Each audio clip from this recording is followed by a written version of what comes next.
5 fakta Denjaka, pasukan hantu laut TNI Angkatan Laut yang ikut kawal Jokowi ke Rusia, Ukraina.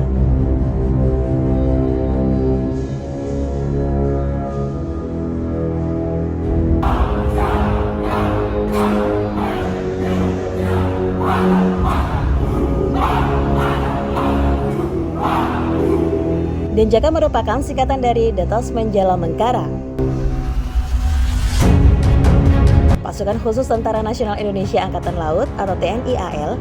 Ini memiliki tugas pokok membina kemampuan anti-teror dan anti-sabotase serta kemampuan klandestin aspek laut.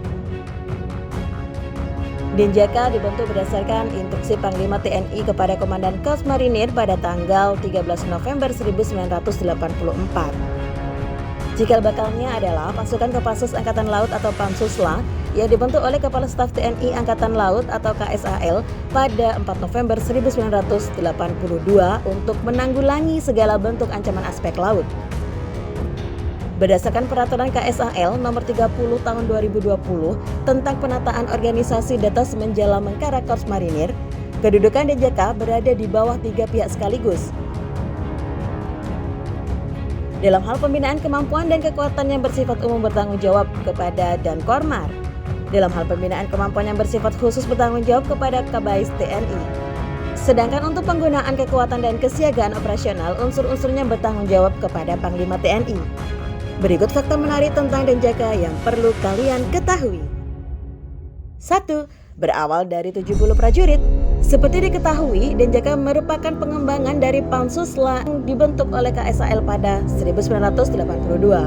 Pada tahap awal direkrut 70 personel dari Batalion Intai Amfibi atau Yontai VIP dan Komando Pasukan Kata Kopaska.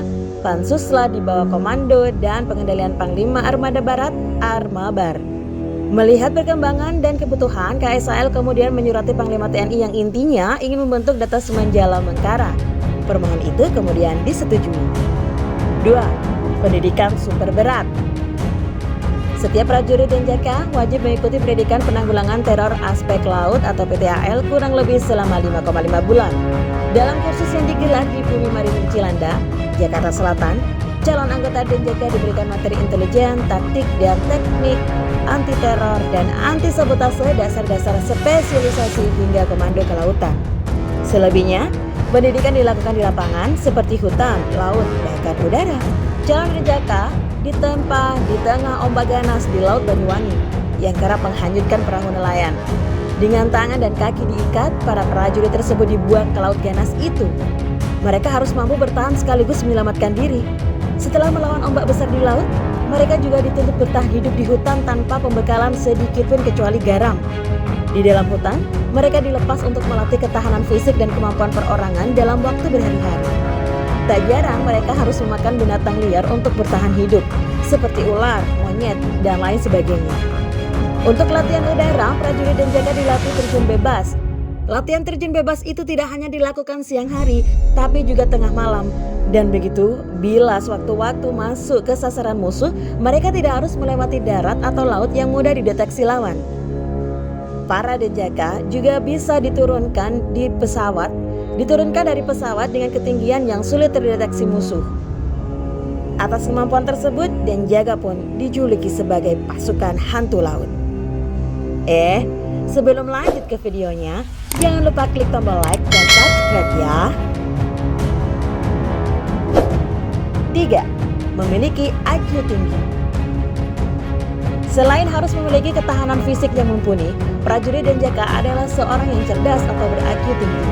Mereka dituntut untuk cepat mengambil keputusan dan tindakan dengan menyesuaikan situasi di lapangan. Saat pendidikan, mereka diberikan teori di kelas hanya 20%, selebihnya latihan di lapangan. Itulah mengapa dari sekian banyak yang mengikuti pendidikan calon prajurit Denjaka, hanya sedikit yang lulus.